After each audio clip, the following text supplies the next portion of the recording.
Accurate, dependable, and late breaking. This is local and state news on WLEN, Lenawee's local news station. Hello, Lenawee County. My name is Brian Vish, and this is the WLEN Evening News. Let's get into it.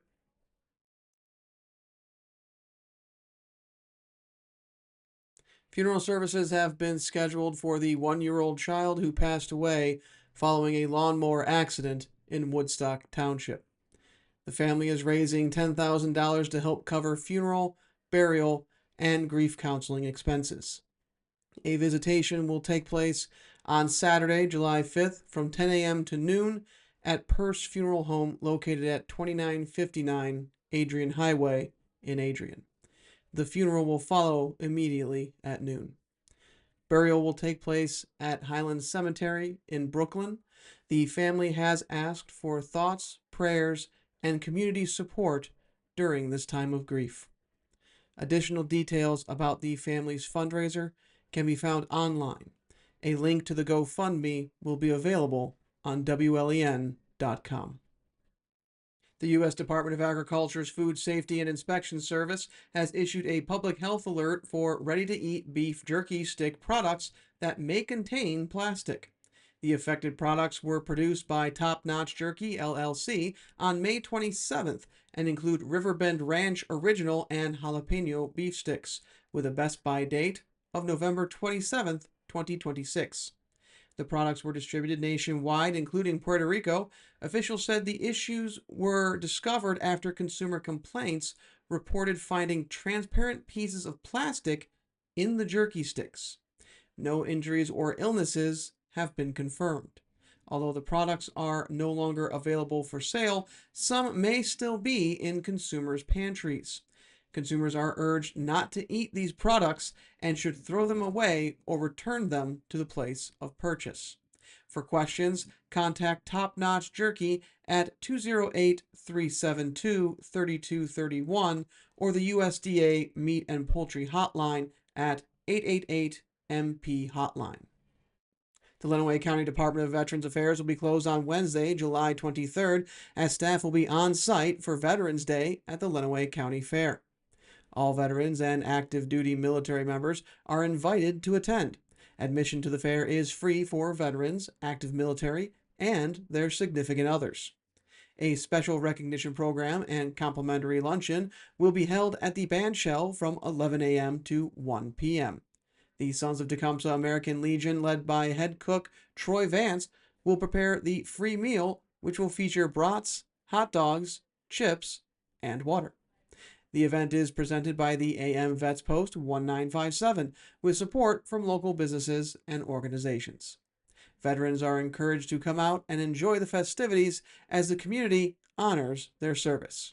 For more information, contact the Lenawee County Department of Veterans Affairs.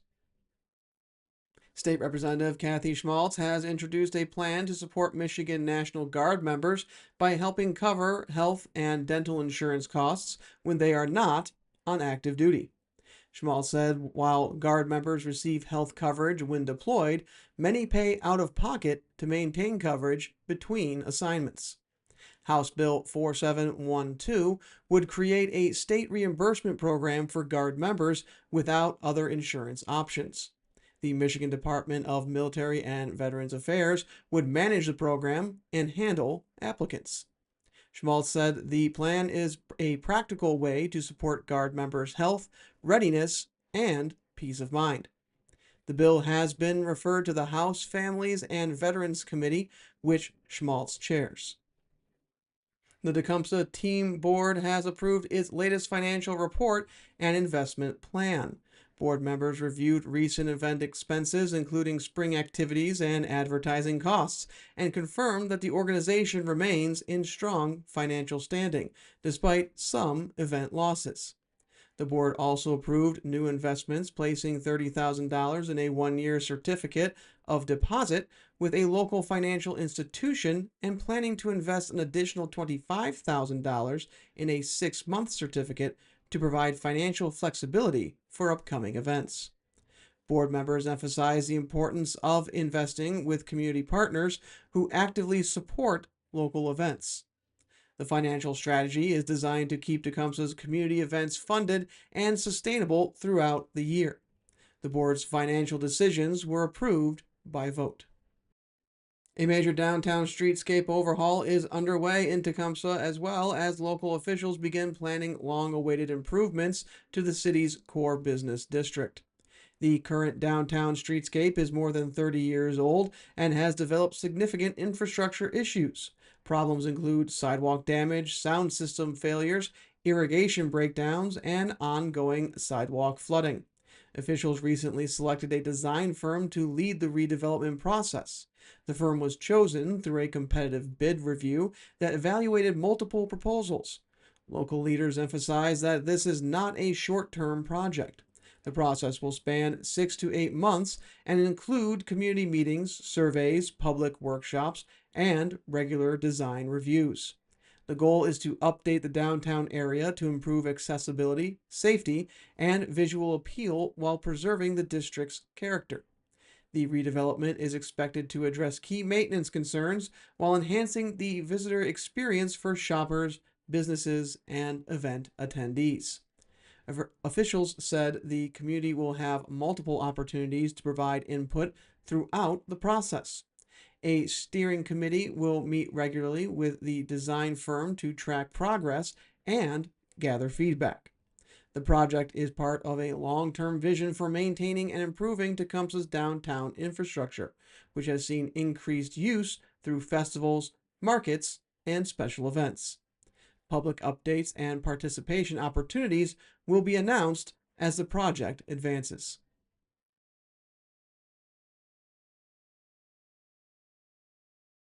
In state news, Representative Debbie Dingell is sounding the alarm on a Republican tax plan she says would devastate Michigan's economy and the U.S. auto industry. Dingell said the bill, referred to as One Big Beautiful Bill, would slash clean energy and electric vehicle investments, driving up utility bills and threatening tens of thousands of jobs across the state. Labor and environmental leaders joined Dingell, warning the plan could raise energy costs by over $100 next year and eliminate up to 25,000 Michigan jobs. The proposal could also severely impact Michigan's growing electric vehicle sector, potentially cutting nearly 16,000 jobs and canceling planned EV manufacturing capacity. Dingell said the bill favors billionaires over working families and would undo years of progress in clean energy, healthcare, and auto manufacturing. She plans to vote against the measure when it comes to the U.S. House later this week. For more information, contact Representative Dingell's office.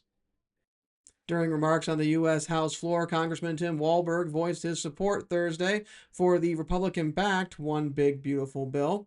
Walberg, who chairs the House Education and Workforce Committee, said the bill is a significant win for Americans. He argued the legislation will help reverse inflation driven by excessive spending from the Biden-Harris administration. He also criticized federal spending on student loan repayment pauses, saying the policy forced taxpayers who never attended college to subsidize costly degrees. Walberg said the bill offers a chance to strengthen the economy, expand opportunities for workers and students, and help more Americans achieve the American dream. The measure, which already passed the Senate, is now under consideration in the House.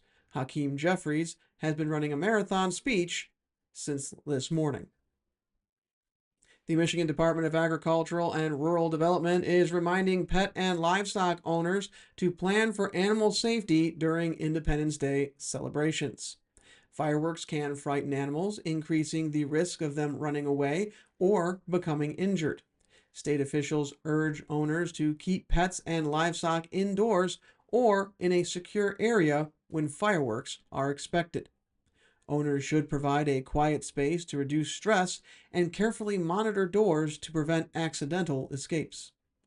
It's also important to ensure animals have ID tags or registered microchips with up-to-date contact information.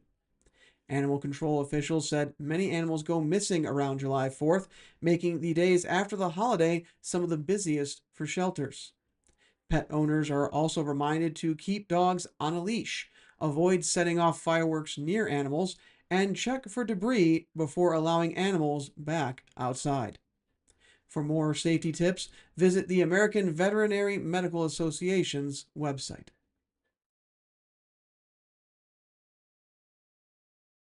In national news, the U.S. Department of Agriculture will host the Great American Farmers Market on the National Mall in Washington, D.C. this summer in celebration of America's 250th anniversary.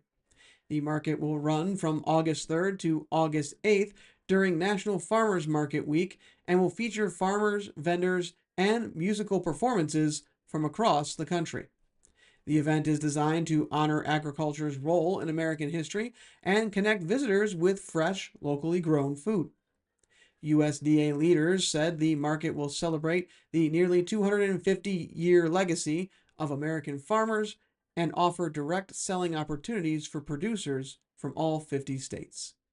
The USDA was founded during the Civil War as the People's Department and remains the only federal agency located on the National Mall. For event details and vendor sign-up information, visit USDA Local Food Portal at usdalocalfoodportal.com. The ribbon cutting is scheduled for August 3rd. Let's take a look at the weather here in Lenawee County. Looking ahead to this evening, expect warm and pleasant conditions in Adrian. From 5 p.m. to 11 p.m., temperatures will gradually drop from the mid-80s to the low 70s. At 5 p.m., it will be partly sunny and 85 degrees. By 7 p.m., skies will mostly clear with temperatures settling near 84 degrees. By 9 p.m., expect clear skies and a comfortable 79 degrees, cooling to around 73 by 11. Looking ahead to Friday, July 4th, we're expecting partly sunny skies with warm summer temperatures. The high will reach 90 degrees with a mild overnight low around 68. It'll be a great day for parades, cookouts, and fireworks with no significant rain in the forecast. Be sure to stay cool and hydrated if you're outside for extended periods. Here's your extended forecast for the next few days. Saturday, July 5th, hot and sunny with a high of 93 degrees and an overnight low near 71. If you're out and about, make sure to pace yourself in the heat. Sunday, July 6th, expect another hot day with a high of 90 degrees. Afternoon thunderstorms are possible, so keep an umbrella nearby. There will be an overnight low of around 70. Monday, July 7th, morning showers are likely, but skies will gradually clear. Cooler but still warm with a high of 83 and a low of 65. Tuesday, July 8th, warm and humid with a high near 85. Expect a mix of clouds and sun throughout the day, with a low of around 66 overnight.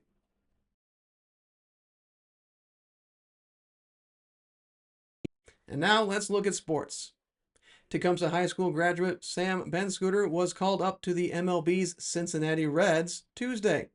The former Michigan State Spartan pitcher joined the club in Boston to play against the Red Sox at Fenway Park. Unfortunately, he did not pitch in the game on Tuesday, which was suspended in the fourth inning due to weather.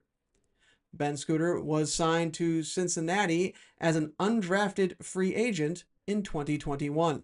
The Adrian College NCAA women's hockey team has announced its schedule for the 2025-26 season. To bolster their postseason chances, the Bulldogs have significantly increased the strength of its schedule, featuring 6, potentially 7 regular season matchups against teams that finished in the top 10 of the NCAA. The Bulldogs will open the season on the road with a non-conference series against Augsburg University, which entered last year's NCAA tournament as the number 1 seed and finished with a 23-3-1 record. The NCHA Slats Cup playoffs will take place from February 20th through March 7th, with each round hosted by the higher seed. The NCAA tournament begins the following weekend. To view the full 2025-26 schedule, go to adrianbulldogs.com. College sports communicators announced its academic All-Americans for baseball on Tuesday afternoon, and for the first time in his career, Ryan Davis of the Adrian College baseball team has earned CSC academic All-American honors. Davis becomes the 7th player in Adrian baseball history to receive this recognition, with the last honoree coming in 2022. He is a 2-time All-MIAA first-team selection, the 2025 MIAA Position Player of the Year, and a 2025 D3Baseball.com third-team All-American. Davis has also earned 2 first-team All-Region selections, 2 third-team All-Region selections, and has been named to the CSC Academic All-District Team 3 times. In addition to his accolades, Davis holds Adrian College career records for home runs and saves. The United States Intercollegiate Lacrosse Association revealed its academic awards for the 2025 season, with team awards and individual scholar All-Americans being announced. The Adrian College men's lacrosse team earned its 5th consecutive academic team award, while Sam Spangler was named a Scholar All-American. Spangler becomes only the 2nd player in Adrian College men's lacrosse program history to collect such an award, joining Max Leventis, who did it back in the 2021-22 season. The Toledo Mudhens defeated the Columbus Clippers at home 4-1 Tuesday night to open their series. The Detroit Pistons continue to make moves in NBA free agency Tuesday. They have signed former Michigan Wolverine and Miami Heat guard Duncan Robinson to a 3-year, $48 million deal.